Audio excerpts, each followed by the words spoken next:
Hi everybody, Elin here.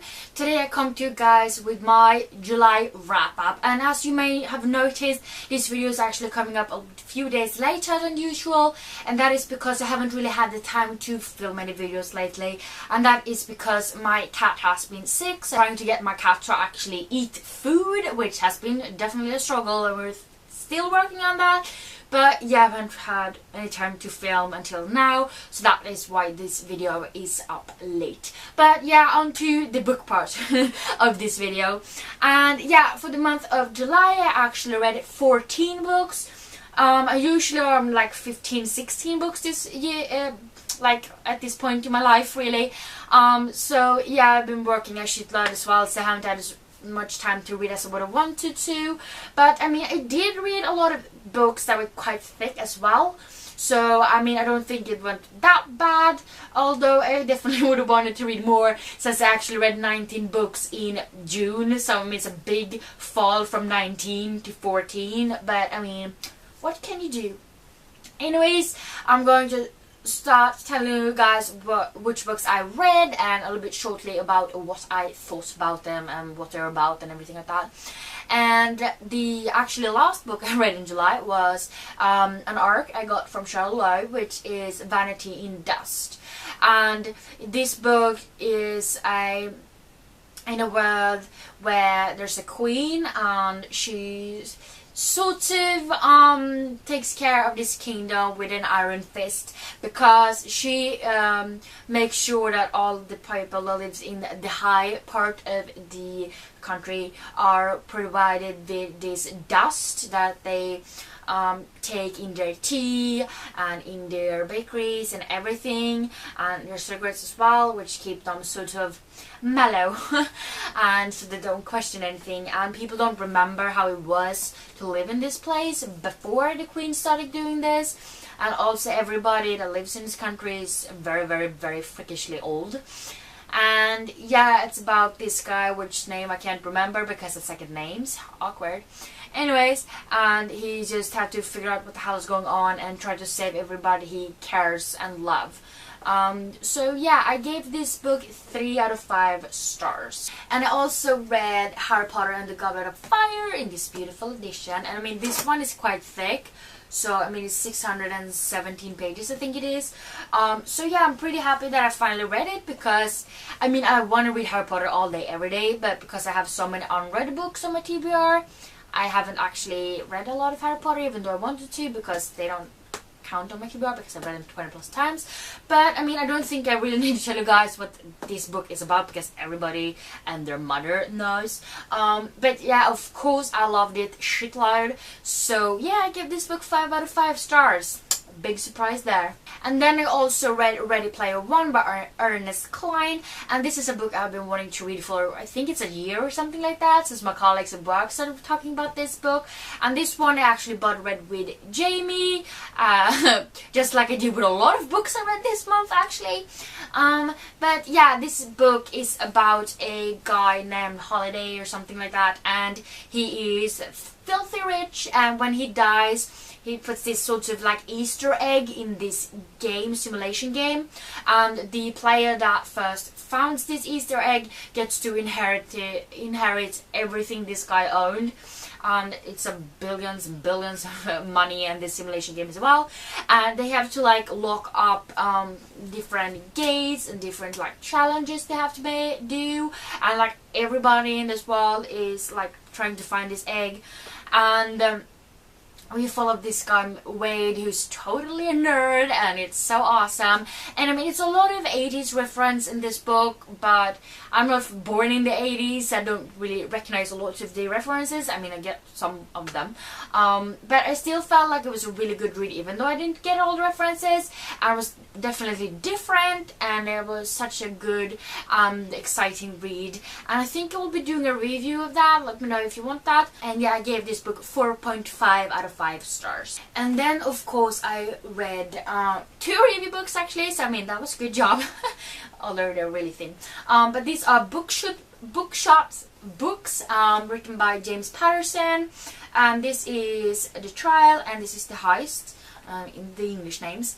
And yeah, there's like short criminal books, and the books you're supposed to be able to read in a short period of time, which I definitely did. So yeah, really quick books and really exciting.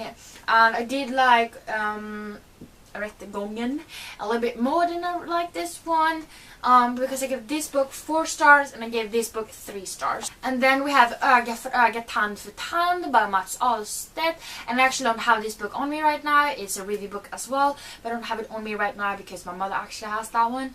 And yeah, like I said, a review book, you know, trying to figure out who the hell is blowing people up really.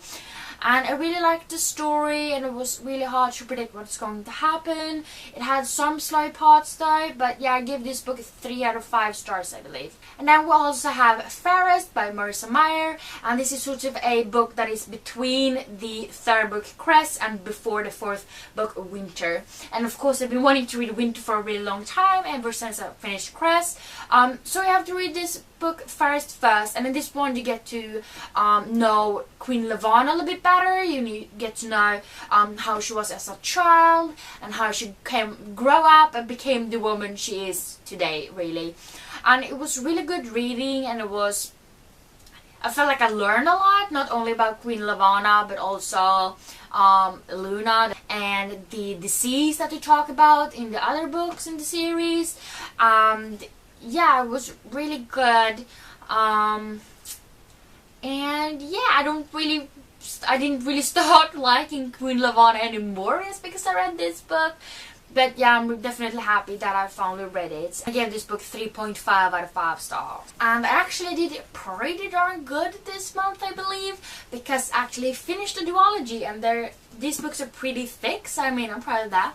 And the duology is Six of Crows, which contains Six of Crows and Crooked Kingdom, both written by Leigh Bardugo, and pretty much everybody's read these books, so of course I'm like as always.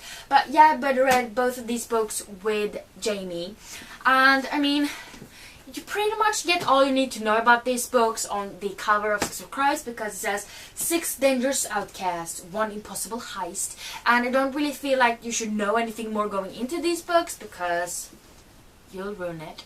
And yeah, these are really, really good books. I read from like 6 people's point of view, and they're all really kick-ass, and my favorite is Ine, of course.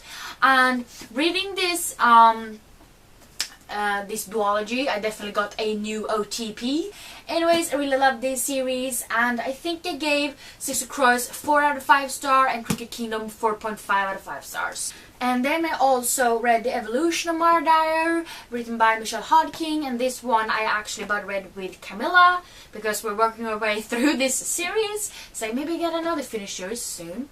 And yeah, I don't want to tell you guys what this is about, since this is the 2nd book, but the series pretty much revolves around Mara Dyer, and she and her friends are in this accident, and their whole friends die, and Mara Dyer somehow survives and ends up in the hospital, and she is starting to hallucinate, and she's trying to figure out what the hell is real and what is not real and what the hell is going on really. And it's a really, really good series. And I gave this book 4 out of 5 stars. And then I read another review book, and this is Marcus of Trolydien by Joseph A. Davis. And this is about this is about a guy named Marcus, and he is kidnapped from the hospital where he ended up when he broke his leg from skiing, I think it was.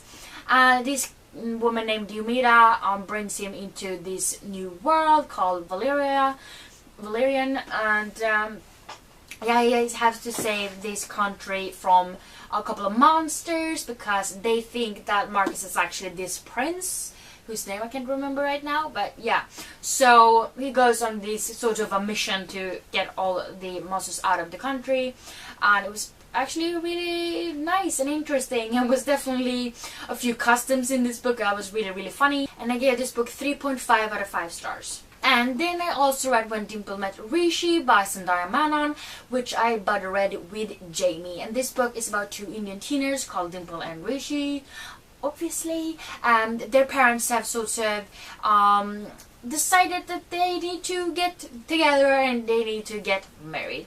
And Dimple is this girl who is she's got all of her future planned out ahead of her, and she's going to Stanford, and she's really want to be this web developer, and therefore she goes to this camp where she she has the opportunity to create this app, and if she wins, she gets to meet this really big web developer called Jenny Lind, and she really wants to do that. And Rishi actually ends up going to this camp as well to be able to meet Dimple, and it's so fluffy, cute, contemporary, and of course they run into some problems, and it's so funny, and I understand the hype for this book, I really do, and I gave this book 4 out of 5 stars. And then we have Every Heart a Doorway by Sean Maguire, and I mean, it's a book about a home for wayward children, and this is where the children ends up after they come back from the world that they visited. So it's sort of like kids that visit Narnia ends up at this place when they get back to be able to pretty much rehabilitate before they get into the real world again. But these kids have been in some really weird ass freaking places, and all of the kids are sort of disturbed and weird, and I did not really like the characters. I mean, I did like the fact that the main character is asexual, because you don't really come across that very often, so that was good. But I mean, in general, these characters were really weird and creepy and disturbing for different reasons. So yeah, I didn't like this book that much, and I think I gave it 2.5 out of 5 stars. And the first book I actually read in July was New World Rising by Jennifer Wilson, and I mean, hello, love this cover. And in this one you meet Phoenix, and she witnessed her parents getting murdered when she was 11 years old, and since then she's been sort of rogue, and she's living on the streets and everything, and she has these safe houses where she stays for like one night and then she moves on to the next place. And yeah, she just tries to avoid these tribes whose motto is pretty much join or die. And yeah, one day she finds some other people, and she tries to decide what the hell she wants to do with her life. She's going to keep staying on her own, if she's going to help these people change the world. So yeah, I like this book. I didn't really connect with the characters as much as I would have liked. So yeah, didn't maybe catch my eye as much as I hoped it would. But I gave this book 3.5 out of 5 stars. So yeah, these are the books that I read, and of course a lot of them were on my e-reader, so it's more than it looks. I hope you like this little video, even though it's somewhat late. Yeah, I had a lot of fun times reading this book, especially since I've read a lot of them with Camilla and Jamie, and that was fun, of course. Please let me know what you read this month. Have you read any of these books? In that case, did you like them? Did you not like them? Did you read some other books that you liked and want to maybe recommend or something like that? Please write it down in the comments. And also, if you like this video, I hope you want to give me some thumbs up. And also, don't forget to subscribe to my channel by clicking the little button down below. And yeah, I hope we'll see each other next time. Bye!